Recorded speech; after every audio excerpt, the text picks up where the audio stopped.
Hello and welcome to Power Talk, your trusted platform for in-depth discussions on Zambia's energy resources. I'm your host, Victor Mwila. Today, we are looking at the future of power generation under the topic Beyond the Drought, Insights into Kariba's Hydropower Recovery in 2025. There's no doubt the 2023 to 2024 El Nino-induced drought has impacted hydropower generation at one of Africa's largest reservoirs, the Lake Kariba. The Kariba North Bank Power Station is one of Zambia's largest power generation facilities with an installed capacity of 1,080 megawatts, ranking among the top hydroelectric power stations in the country. With reported rising water levels, are we already on the path to recovery? What lessons have been learned? And what steps are being taken for sustainable power supply for the future? We shall be looking at these and more questions shortly after this break. Welcome to Zambia News and Information Services, your media and communication hub. Need a professional space? We offer state-of-the-art studio hire for sound and film productions. Experience comprehensive news coverage and in-depth features that bring you closer to the stories that matter.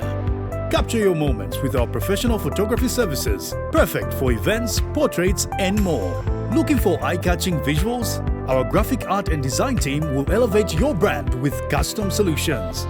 Host your next event with confidence. We provide high-quality conference systems and public address systems tailored to your needs.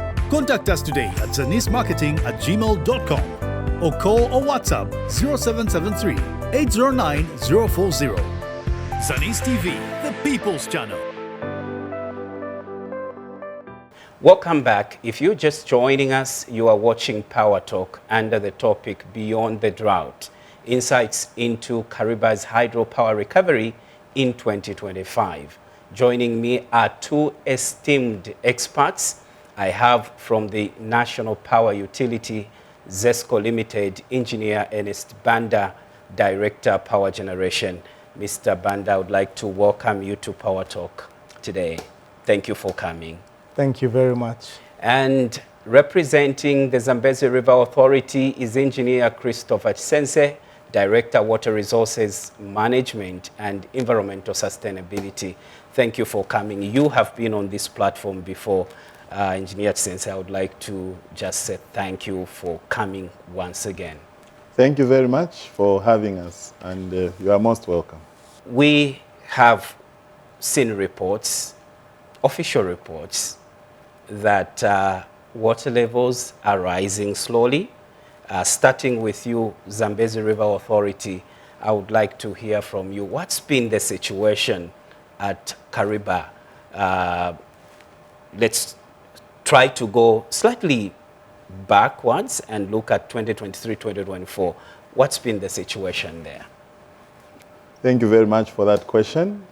And obviously, we have to look at the hydrological history of the lake in answering that. So, as you will recall, last year, 2024, it was declared a drought period because we didn't receive good rains. So, it's a comparison of a period when you have good rains versus a period when you don't have good rains. So for Kariba, in periods where the lake receives good rains, together with the Zambezi River, we have a situation where we see a steady increase in water levels at Kariba. And obviously, there's a corresponding increase in generation levels at the Kariba North Bank Power Station.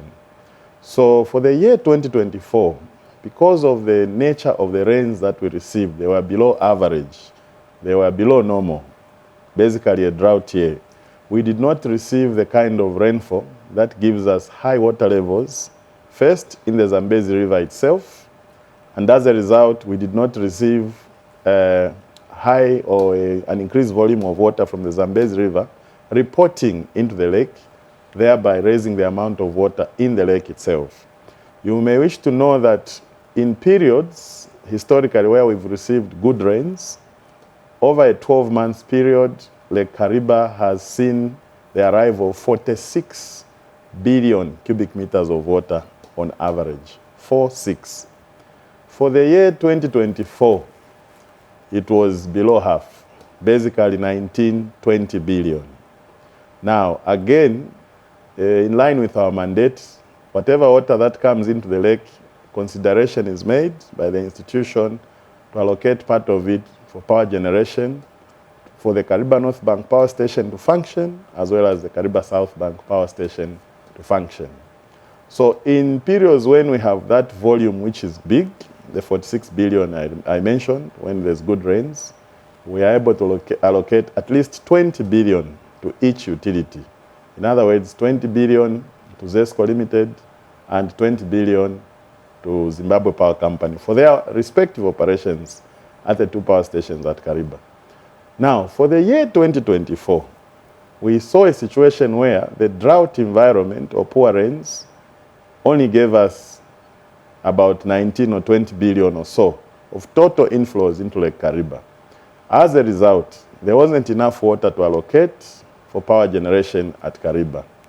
Because if you try to do that, you'd run out of water for power generation, and of course, that would mean the power stations would stop generating power.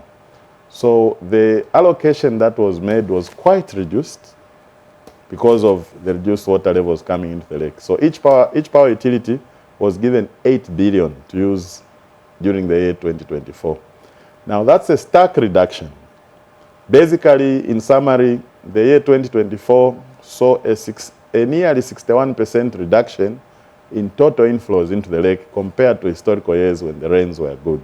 So we did face those challenges, and we've been navigating that process coming out of the year 2024, going into the year 2025. So we are on the process of raising the water levels, taking into account how the rains are performing as we move in the year 2025 itself. For the National Power Utility, Engineer Banda, what were your biggest operational challenges receiving 8 billion cubic meters of water when in a normal year you would even get allocated close to 13 or even 15 billion? No, thank you, Victor. Indeed, the allocation brought big constraints on the operations of the Kariba North Bank Power Station. And one of the things that resulted from that was that the plant utilization dropped to less than a quarter of what we have as the maximum installed capacity at Kariba North Bank.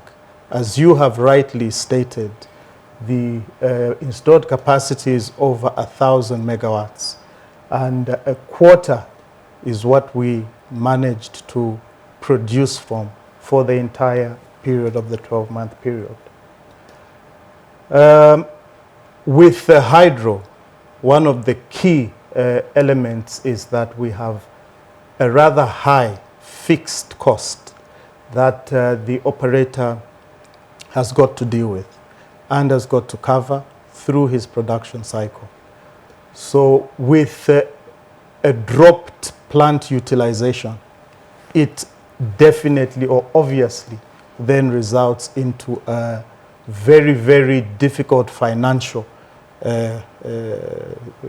situation for the operating company.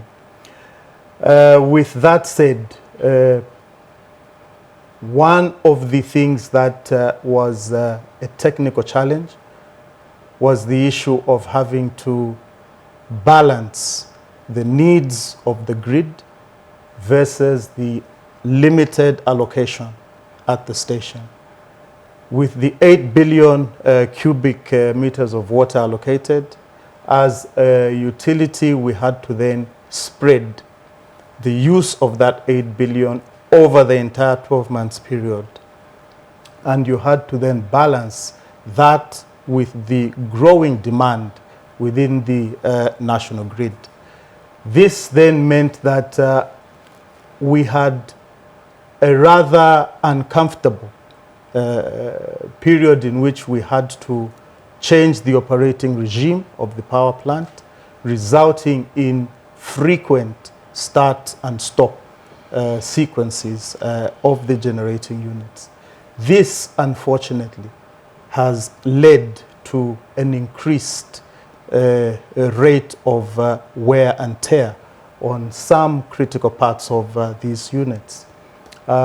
Key to note there would be components such as the braking system, where we are now going into a higher wear and tear on these particular parts of the system. It's really been hard for you, of course, having 8 billion cubic meters when you actually are supposed to have more. For Zambezi River Authority, we would like to know, and I think this is the information that members of the public are looking forward to receive from you. What's the current lake level? Are we seeing the situation improving? And what is the anticipated allocation for 2025? Okay. So where we are now, the specific detail is that the lake is only 45 centimeters above its minimum operating level. The minimum operating level is the position of the power station intakes in the lake. So when you talk of power generation at Kariba, you are dealing with the water that is actually sitting on top of the intakes. The water below the intakes, what we commonly know as unusable or dead storage, doesn't easily flow into the intakes using gravity. That's another subject. So basically we focus on the water that is on top of the intakes that flows freely on its own into the power stations and is used for power generation. So we only have 45 centimeters of that. And you must remember that we are coming out of 2024 where the lake levels did not increase as they should have because of the drought period. So we are carrying poor water volumes coming out of the year 2024.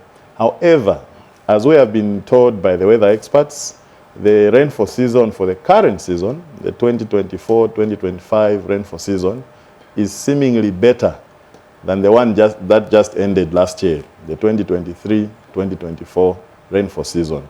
So there's rainfall around the Kariba area, the lake itself, and along the Zambezi as you go west from Kariba. So we have seen a gradual, marginal increase in lake levels at Kariba, but it's increasing from a point where the water levels were quite low. And that's why we are talking of the 45 centimeters. Now, what should it be when you have an optimal situation when the rains are good? So where we are now, in times when the rains were good, we shouldn't be talking of the kind of storage we have. 45 centimeters of usable storage is actually just 3% of a possible usable storage capacity.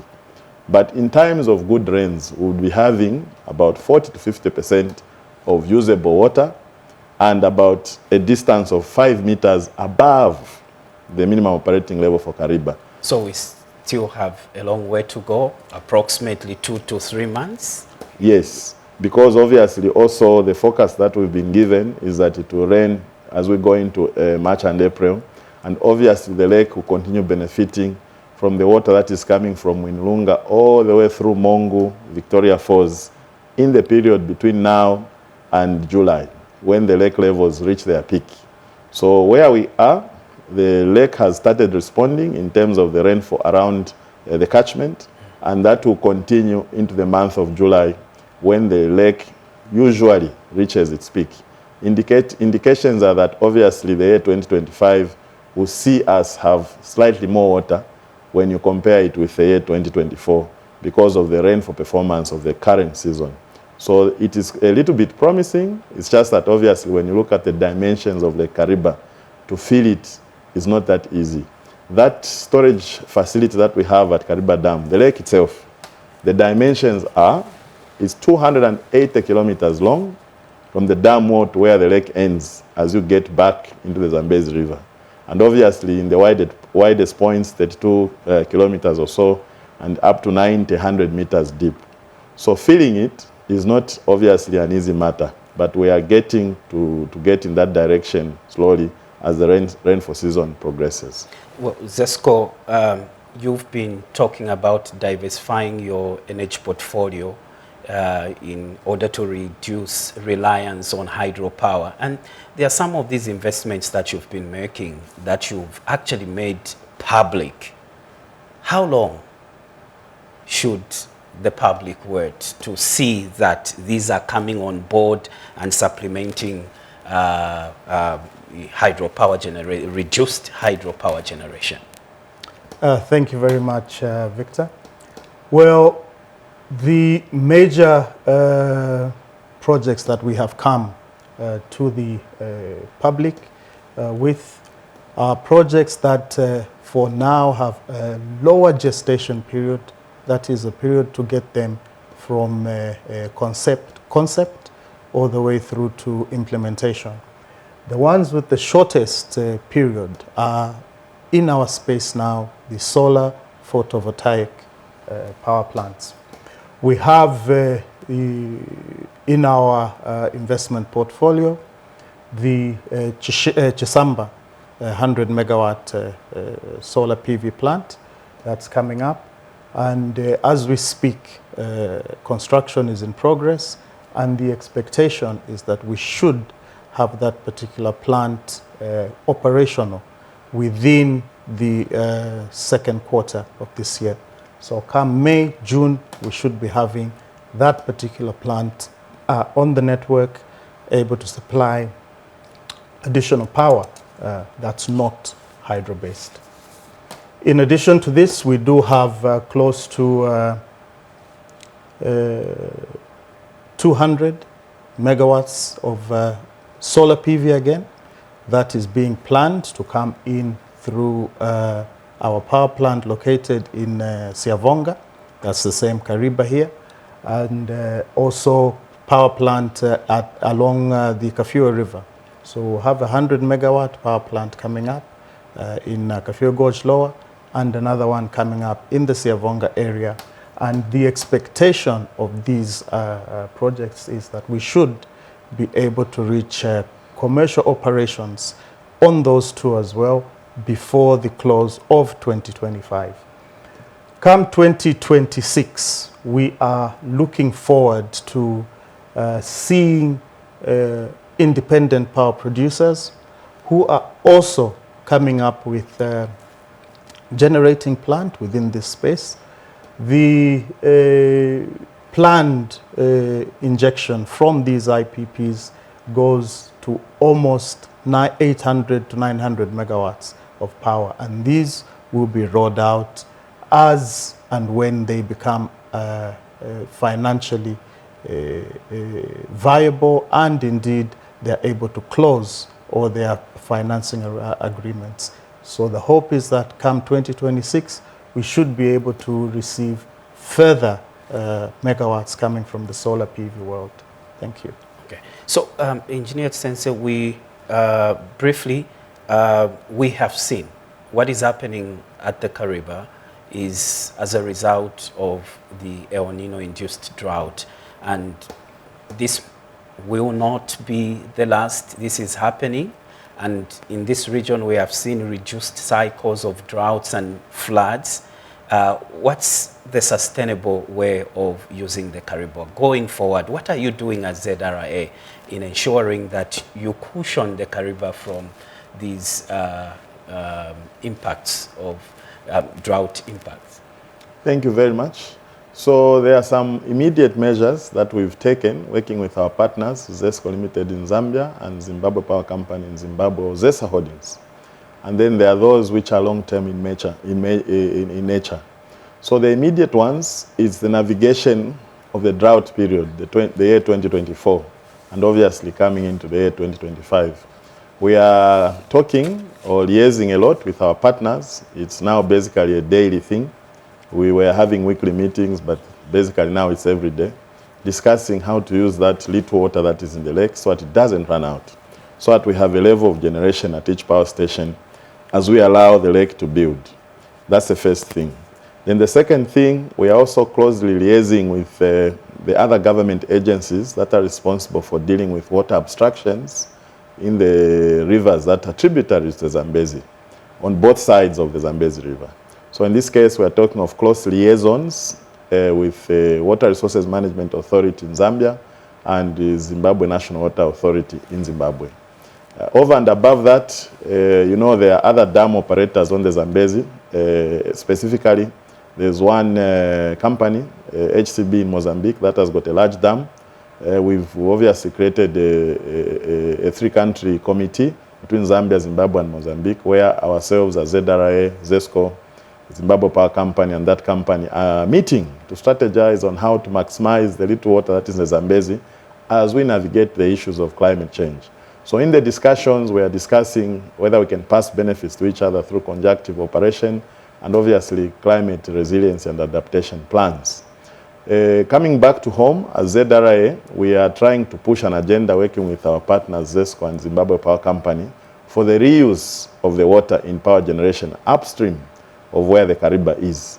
There are 2 dam sites. They are not developed. They are greenfield. So we are looking at putting up additional dams, and obviously we're working with our partners, adding power stations there. There are 2 sites. There's one near Livingstone in Zambia, the Batoka Gorge. That one, the studies to allow for the establishment of a dam and 2 power stations there are finished. So we are working with our partners, ZESCO, ZPC, and indeed the 2 governments and our line ministries to start mobilizing the resources to put up the Batoka Gorge hydroelectric scheme. How soon do we see that? How soon do we see? So the resource mobilization phase, we are going into it. You can give it just over a year or 2. And obviously, as that is happening, processes to put up the infrastructure would also be under consideration. And obviously, because the site is big, it can take a considerable number of years to construct, 3, 4, 5, or something like that number of years for the Batoka. Then the other site, which is in between Kariba and Batoka, is the Devil's Gorge site. It's also now under feasibility studies, so that obviously we decide on the capacities and also issues to do with the environmental management. Now, those 2 sites together, they will give you more than 4,000 megawatts, basically. And there's another site downstream of Kariba. It's a bit more complex there because of the environmental considerations that would have to navigate if we're ever to put up a dam and 2 power stations there. It's referred to as Mupata Gorge. The sensitivities around that one is that we do have ecologically sensitive sites, and we have to manage issues of the potential for flooding in terms of the type of technology we would have to use to put up a facility. So for now, we focused upstream because there are less issues with those 2 sites, the Batoka and Devil's Gorge. Now, why am I talking about the 2? If we generate at Batoka, release the water, generate at Devil's Gorge, release the water, generate again the same water at Kariba, that's an advantage. Now, the other part of the advantage is as we generate at the 2 sites upstream, the depth through which the water falls is quite large compared to Kariba. So you can get more power from the same volume of water at the 2 sites. Now, if that happens, it also introduces the possibility of reducing the generation levels in times when we have good rains at Kariba.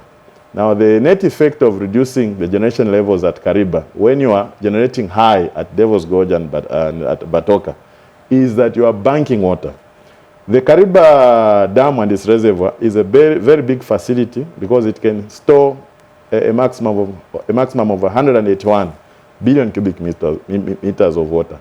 So that bank, we can take advantage of it if 2 upstream facilities, or at least 1, are up and operational. So the issue of water banking will be unlocked once either Batoka or Devil's Gorge are up and running. So we can bank water at Kariba and take advantage of that water in times of drought periods. Certainly, as Zambia, we can't wait for that. Your final remarks as we are concluding. Mr. Banda from ZESCO, what hope are you sending to the public? We've been waiting for you bringing on board these other investments that you've been making in alternative sources of energy. Your final remarks. Thank you very much. Well, as final remarks, probably one thing that we as ZESCO are counting on is the support, mainly from our consumers, as we try to navigate through this period of the power deficits that we have. And then, of course, as hope going forward, we do have a lot of interest coming from the private sector. The private sector is organizing itself quite well around the new Dawn government's drive to leverage on private investments within the sector. And as ZESCO, we have opened our doors as much as possible, as much as we can, pick up offtake arrangements from these independent power producers. And also the current open access regime that has been enacted through the Electricity Act. We now do have a possibility that producers can directly contract with end users for the delivery of power without necessarily having to depend on ZESCO to offtake. ZESCO would then be in a position to transport that power between the producer and his end user. So we do have a lot of hope. In the next 2 to 3 years, we hope to see quite a massive shift in the energy mix of the country. Thank you. We hope to see that shift. Engineer Sensei, under 30 seconds, your final remarks? Yes, we have not remained behind as Zambezi River Authority in the issue of energy mix or diversification in energy. So we are also working with, of course, ZESCO and Zimbabwe Power Company to put up a floating solar system on Lake Kariba. Feasibility studies are being looked at, and obviously we are going to replicate that in the other facilities that we are going to establish upstream and downstream, so that we have that energy mix that ZESCO has mentioned. So definitely we are looking to a situation where more of these renewables come online, and Zambezi River Authority to do its part to ensure that that portion of the Zambezi River, which forms the common border between Zambia and Zimbabwe, continues to contribute to the socio-economic development of the two countries. Well, gentlemen, I would like to thank you both once again for accepting to come and appear on Power Talk. We hope that when we come next time, you'll still be available to come and share these insights with us. Thank you so much. Thank you. Thank you. Well, viewers, that's it for today.